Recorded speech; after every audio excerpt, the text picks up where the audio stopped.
আসসালামু আলাইকুম এভরিওয়ান, তোমার দেওয়া ভালোবাসা গল্পের 25 নম্বর পার্ট। তো বেশি কথা না বলে চলুন গল্প শুরু করে দেই। আরোহীর হিজাবটা শক্ত করে নিজের হাতে পেঁচিয়ে নেয় সাফি। প্রিয় মানুষটার বাঁধনে বেঁধে নিল শক্ত করে। ধীর পায়ে হেঁটে যায় বেলকনিতে, হালকা বাতাস ছুঁয়ে দিল গায়ে। খুব বেশি শীতল বাতাস নেই আজ। সাফি বেলকনিতে থাকা রেলিং চেয়ারে বসে আসন পেতে। ঘরের ভেতরে জ্বলতে থাকা বাতির আলো আসছে। আলো ভালো লাগছে না তার, তাই ঠাইটা একটু এগিয়ে আনলো।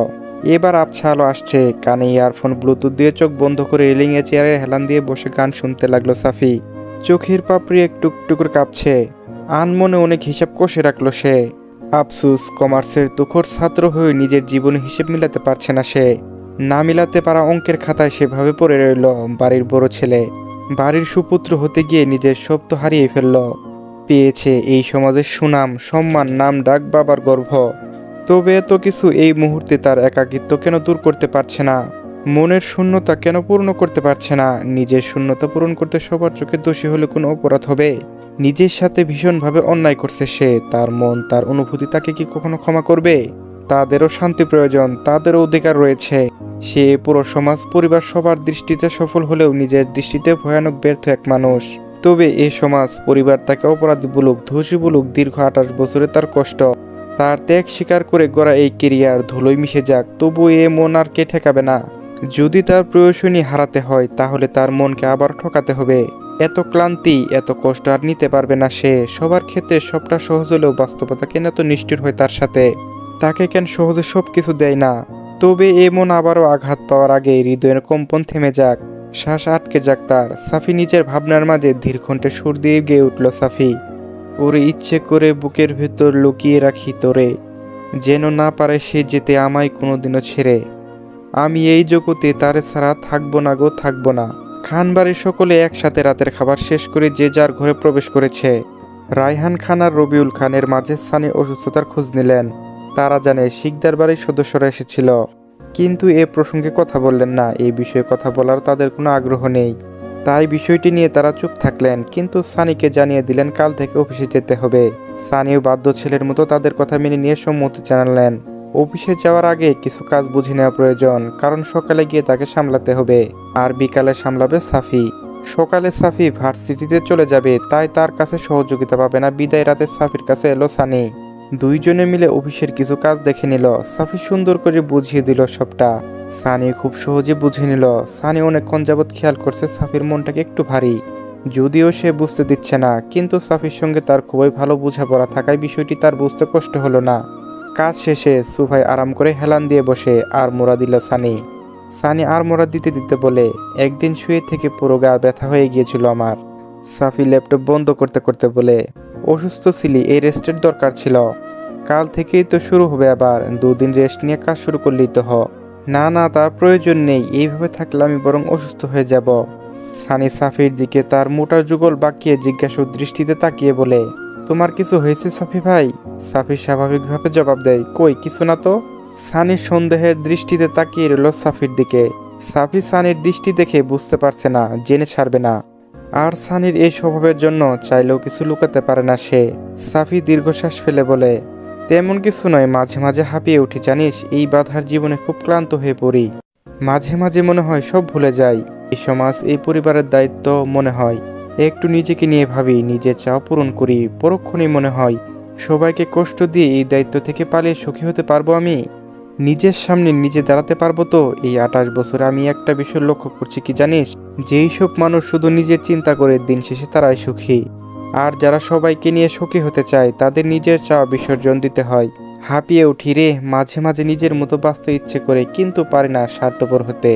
নিজের দায়িত্ব অবহেলা করতে পারি না, নিজের অনুভূতি চেয়ে প্রকাশ করতে পারি না।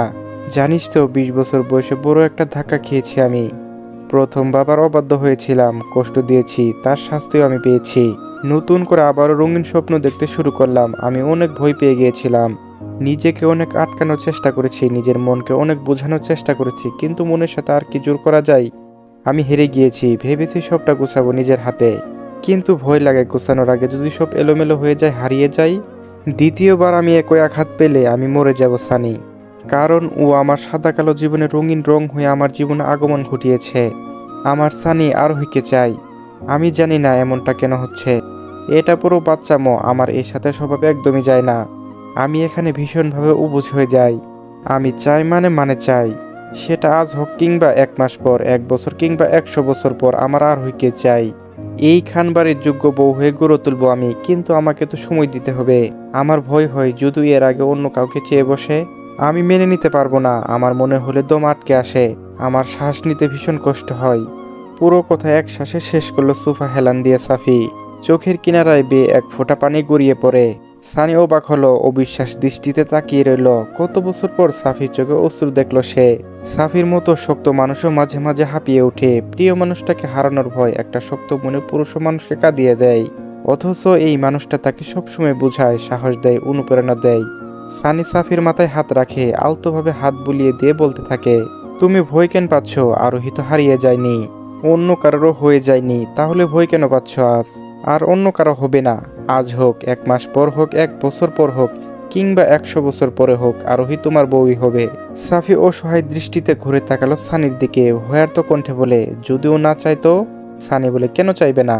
সাফি বলে, সানি, ও আমাকে ভীষণ ভয় পায়, ও মুক্তি চায় আমার থেকে। আমাকে চায় না সানি, এটা কি স্বাভাবিক নয় ওর জীবনে কারো আগমন করা? এখন বয়সটা এমন, ওর কত রঙিন স্বপ্ন, রঙিন অনুভূতি, এসব স্বাভাবিক নয় সানি। তুমি আরোহীকে শেয়ার করো। সাফি সানির দিকে কপাল কুঁচকে তাকিয়ে বলে, পাগল তুই? আরোহীকে বললে ও ভয়ের দাঁত কেলিয়ে বসে থাকবে, সামনে দাঁড়ালে হাত পা কাঁপে তার। সানি, আমি চাই ও আমাকে ভরসা করুক, বিশ্বাস করুক। ও আমার ভয়ে নয়, আমার মায়ায় বেঁধে থাকুক। সানি, আমি চাই আমি যেমন, ও সেভাবে আমাকে অ্যাকসেপ্ট করুক। আমি ভিন্ন রূপ ধরে অভিনয় করে ওকে চাই না। সানি, একটা বয়সে মানুষ ভালোবাসা দিতে চায় শুধু, আরেকটা বয়সে মানুষ চায় কেউ তাকে ভালোবাসুক, তাকে বুঝুক। আমি সবাইকে বুঝি, সবার জন্য স্যাক্রিফাইস করি, কেউ তো আমাকে বুঝুক। বিষয়টা আমি বুঝতে পারছি, কিন্তু একে অপরকে সময় দিতে দোষ কোথায়? তুমি একটু সময় দাও, না হয় বুঝবে কিভাবে তোমাকে। কিভাবে সময় দিব? সানি অবাক হয়ে বলে, মানে কিভাবে? একটু ঘুরো, কথা বলো। বুদ্ধি বয়স থেকে দেখছে আমাকে, আমাকে চেনে না নাকি? 2 লাইন কথা বলবে, তার ভেতর ছড়ি পড়বে 1.5 লাইন। অসহ্য।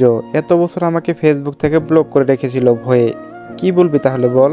সানি একটু মজার ছলে বলে, আরে প্রেমিক হিসেবে তো চেনে না, একটু নরম সুরে কথা বলো আমার ভাবির সাথে। আর সবসময় পড়ার কথা না বলে একটু রোমান্টিক কথা বলতে পারো নাকি? সবসময় সিরিয়াস মুড নিয়ে থাকলে ভয় তো পাবেই। সাফি সোফার কুশন ছুঁড়ে মারে সানির গায়ে। সবসময় ফাজলামো তোর, একে তো আমি দুশ্চিন্তায় ভুগছি, আর তোর ফাজলামো। এসব লুতুপুতু বাবু শোনা প্রেম আমার দ্বারা হবে না। হবে না যখন, তাহলে প্রেমিকাও পাবে না, থাকো এভাবে কুমার হয়ে। সাফি বলে, আমি কি প্রেমিকা চেয়েছি নাকি? ওকে আমি প্রেমিকা নয়, বউ করতে চাই। প্রেমিকা হারিয়ে যায়, 3 কবুল বেঁধে রাখবো, যাওয়ার অপশন নেই।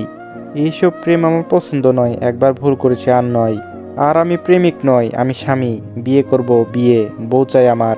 সানি এবার ফিক করে হেসে দেয়। সাফি কপাল কয়েকবার ফাঁস করে সানির হাসি দেখে। সাফির শেষ বাক্য শুনে খুব হাসি পায় তার। এমন বাচ্চামো কথা প্রথম শুনছে সাফির মুখ থেকে। সানির কাছে অবিশ্বাস লাগলেও ঘটনা তার সামনে ঘটছে, তাই অবিশ্বাস করার কারণ নেই। সাফি গম্ভীর কণ্ঠে বলে, হাসছিস কেন? সানি হাসতে হাসতে বলে, সাফি ভাই, শেষের লাইনটা জাস্ট জোর ছিল। সাফি সানির মাথায় গাট্টা মেরে বলে, এসব উল্টো বুঝা তোর, আমি ওইভাবে বলিনি। আরে ভাই, রাগ করছো কেন? তুমি তো আর খারাপ কিছু বলনি, আমি বুঝেছি তুমি এইভাবে বলনি। বউ লাগাটা স্বাভাবিক, এটা দোষের কি? দোষের হলে কি কেউ বিয়ে করতো? তুমি ভুল বুঝছো আমাকে। তোকে আমি চিনি না তো, তুই যে কত বড় ভদ্র জানার বাকি নেই আমার। বড় ভাইয়ের সামনে নির্লজ্জ মার্কা কথা বলিস তুই। সানি বলে, আচ্ছা নির্লজ্জ হলে তোমার বোন কি? বিয়ে করার জন্য তোমাকে বুড়ো আর আমার মায়ের কাছে আমাকে ফর্সা চরিত্রে কালি দাগ লাগিয়ে দিয়েছে। সাফি বিস্মিত কণ্ঠে বলে, মানে কি? সানি শুরু থেকে সবটা খুলে বলল। সাফি হা করে সবটা শুনল। সাফি এবার সোজা হয়ে বসলো, মাথায় হাত রেখে বলে, ওরে আল্লাহ। সানি এবার ভনিতা করে বলে, ভাই বোন দুজনে বিয়ের জন্য পাগল হয়ে গিয়েছে, আমি আর এদের নিয়ে পারি না। সাফি চোখ জোড়া ছোট করে কপাল কুঁচকে তাকায় সানির দিকে। আমিও দেখছি তুই কবে বিয়ের কথা বলিস। সানি আর মোড়া দিতে দিতে বলে, হুবু বউ আমার বিয়ের জন্য উতলা হয়ে গিয়েছে। হুবু বর হয়ে আমার কিছু দায়িত্ব আছে নাকি? বউয়ের শখ পূরণ করব, তা না তো কার করব বলো? এত কিছু কার জন্য করছি বলো? এই বউটার জন্যই তো। শেষ বাক্যটা একটু লজ্জারাঙা ভাব নিয়ে বলল সানি। সাফি আবারও আর একটা কুশল ছুঁড়ে মারল সানির দিকে। ঢং করিস আমার সাথে, ড্রামাবাজ। তোর সাথে আমার বোনের বিয়ে দিচ্ছি না, যা। সানি সাফিকে চোখ মেরে বলে, এই যে এই শরীরে যে রক্ত বইছে শিকদার বংশের, মেয়ে তুলে নিয়ে গিয়ে বিয়ে করা রক্ত, বুঝছ? তুই কি আমাকে ভয় দেখাচ্ছিস? মোটেও না, স্মরণ করে দিলাম আর কি। তারপরও ছেড়ে যাওয়া এটাও রয়েছে, শিকদার বংশে, এটাও স্মরণ কর। সানি তর্জনী আঙ্গুল নাড়িয়ে মাথা সম্মতি জানলো আর বলতে লাগলো, শিকদার বংশের কেউ কেউ বউ ছেড়ে যায়নি, সব বউ পাগল, ভবিষ্যতে আমিও হব, মানে অলরেডি হয়ে আছি। শিকদার বংশের লোকেরা রাগী হোক, জেদি হোক, ভণ্ডামি করুক, রাজনীতি করুক, যাই করুক, বউকে নিজের জীবন বাজি রেখে রক্ষা করে। আমার বাবাকেই দেখো, মাকে কখনো বিপদে ছায়া পড়তে দেয়নি, নিজের শেষ নিঃশ্বাস পর্যন্ত আগলে রেখেছে। সানি দীর্ঘশ্বাস ফেলে আবারও বলে, মৃত্যুকে বিচ্ছেদ বলি না আমি, জন্ম মৃত্যু এটাই প্রকৃতির নিয়ম। বিচ্ছেদ আমি তাকে বলি বেঁচে থেকে দুজন আলাদা হয়ে যাওয়া। মৃত্যু কখনো একটা সম্পর্কে অপূর্ণতার কারণ হতে পারে না। মৃত্যু তো অন্তত কাল একসঙ্গে থাকার এক ধাপ এগিয়ে যাওয়া। তুমি যতদিন বাঁচো, 1 বছর, 1 মাস, 1 সপ্তাহ, 1 দিন কিংবা 1 ঘন্টাও যদি বাঁচো, সেটা যদি প্রিয় মানুষটার সঙ্গে নিয়ে বেঁচে থাকা হয়, সেটাকে একটা সম্পর্কে পরিপূর্ণতা বলি আমি, বিচ্ছেদ নয়। আর এই এতটুকু সময় প্রিয় মানুষটাকে এভাবে ভালোবাসো যাতে তোমার অনুপস্থিতিতে সেই ভালোবাসার জন্য পুষিয়ে দেয়, ভালোবাসার জন্য যেন কারো কোনো আফসোস না থাকে। তোমরা দোষ দাও আমার বাবাকে, আমি মানছি, মাফিয়া জগৎ এসব অন্ধকার জগতে নিজেকে হারিয়ে ফেলা, রাজনীতি এটা প্রাণের ঝুঁকি, ভয়, আতঙ্ক।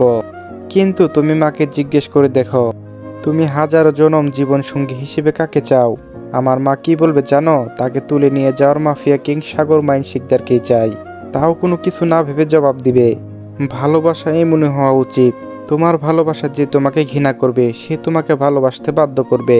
চলবে। গল্পটি কেমন লাগলো অবশ্যই কমেন্টে জানাবেন। ধন্যবাদ।